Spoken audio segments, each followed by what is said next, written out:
around the world as we're all trying to manage and get through this crisis, this global crisis that we're in. Hello from the Iron Paradise. I hope this reaches you well, or as well as can be.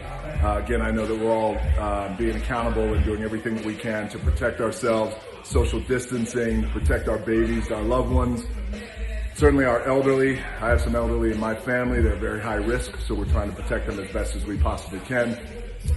Just finished my leg workout,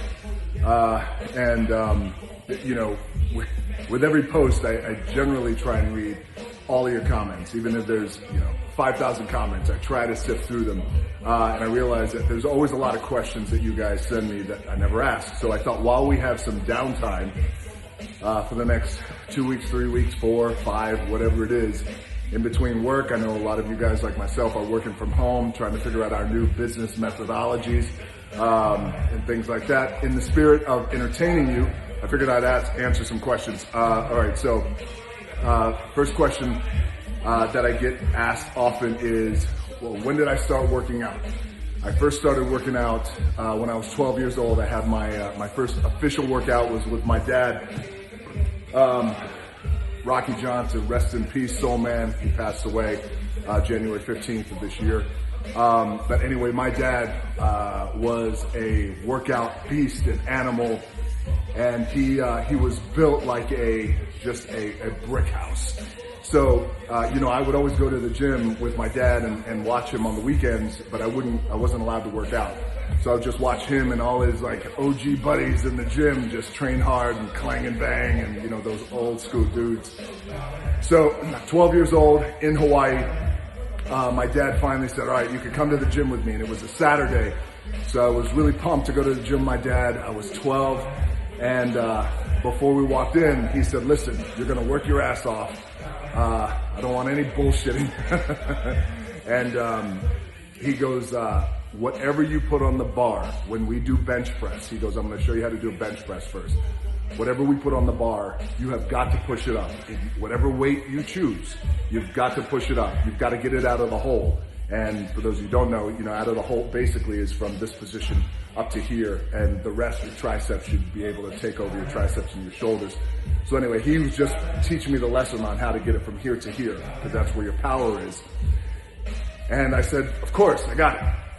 He's like, are you sure? I said, yes. He's like, you sure you understand? I said, yes. And I think he knew me. It's that testosterone DNA that we had. So even when I was 12, so we get in there and we start off with a bar and 25-pound plates on both sides.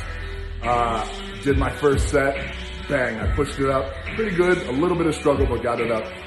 He said, all right, let's throw on 5-pound plates on each side. I said, no, let's put on 35. Let's add 10. He's like, no. And I said, no, do it. And by this time, I could start to feel like people looking, because again, everybody watched my dad and his buddies when they were working out. So we threw on 35s on each side. We stripped the 25s, threw the 35-pound plates on. He gave me a lift off. I went down with it. I barely got it out of the hole. And and he had to give me that spot. And he goes, okay, this is where we're going to stay. We'll stay here. And I said, no, let's go up and wait. He paused and he said, are you sure? And I said, yeah. He goes, how much you want to put on? I said, let's throw the 45s on. Because, when you're a kid and, you're in the gym and you're just starting to work out, you want to graduate to the 45-pound plates. That's where the big boys play. So we stripped off the 35s, put on the 45-pound plates, and he goes, remember what I told you? You better push this off your chest. I said, I got it. I'm feeling myself at 12 years old. I don't know why, by the way, because I had a fucked up afro and acne all over the place, but I was still feeling myself. He gave me a lift off. I took that weight, and I went down with it, and I could not control that. That weight buried me and got stuck right here on my chest. I started to panic, and my dad was he was standing over me. He was saying, now push up the weight, push the weight up. I was like, I can't push it up, I can't. Now, of course, it really wasn't that dangerous because it wasn't by my throat. It wasn't like he was going to let me, crush my larynx. But my dad also, he was a tobacco chewer at that time, and he always dipped snuff. His gig was Copenhagen, And he didn't do it in the side of his cheek, he did it right here in his lip. So he goes, come on, push it up, and he's standing over me. And for those of you know, people who dip snuff, you're always spitting a lot. And he's got spit coming out of his mouth. It's falling on my face and shit. I'm getting embarrassed, I'm panicking, and he's like, push it up. I'm like, I can't. He goes, I'm not helping you, I told you. Now there's a big scene in the gym, everybody's looking. I tip the weight to one side, it goes off the bar. The other side, momentum goes off this bar, and it just clangs everywhere, and embarrassing as shit. I get up, you know how sometimes when you're so embarrassed, you get up and you just want to swing at somebody? Of course I wasn't going to swing at my dad, I was just like, shit, but you know you're the idiot who was responsible for all this. And he just looked at me, and he goes, now pick up the weights. I picked up the weights, and he goes, here's a lesson for you. He said, don't worry about other people looking at you, and don't ego train. Don't ever train for your ego. It doesn't matter who gives a shit who's watching you. You train for results, and you train with weight that you can control. That's how you're going to be a master, basically, in the gym, is what he was trying to say. And he's like, don't train for your ego, ever. He's like, there's enough idiots who are training for their ego, and they put on weight on the bar that they can't handle. And he said, do you understand? And I said, yeah, I understand. And he's like, all right, let's go finish. Now, at this gym, it was World Gym in Hawaii. It's not there anymore. It was in Waikiki on Kalakaua Avenue.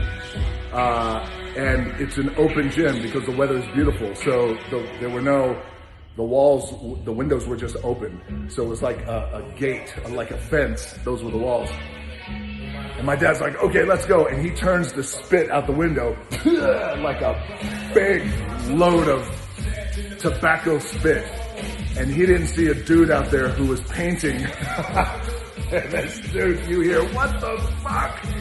You see the dude like come up like this, and you see him through the window, and he's got tobacco spit all over his face. My dad started laughing so hard, and I started laughing so hard, and my dad kind of just walked away, and I looked at the dude, and I was like, sorry. What an asshole, right? Okay, see you, buddy. And I walked away. Anyway, lesson learned, 2 lessons out of this is, not only is this 8 minutes of your life you're never going to get back, but the lessons learned are, don't ego train at all. This generally applies to men, because we are the ones with the egos in the gym. Don't ego train. Don't train for your ego. Train for results, and throw on weight that you can handle. And if you're ever going to spit out of a window, make sure that nobody's outside painting. All right, you guys stay healthy all around the world. We'll manage this thing. Everything will get better. We have to stay calm in the pocket as we will for sure persevere, us as a nation and you guys around the world too. All right, stay healthy.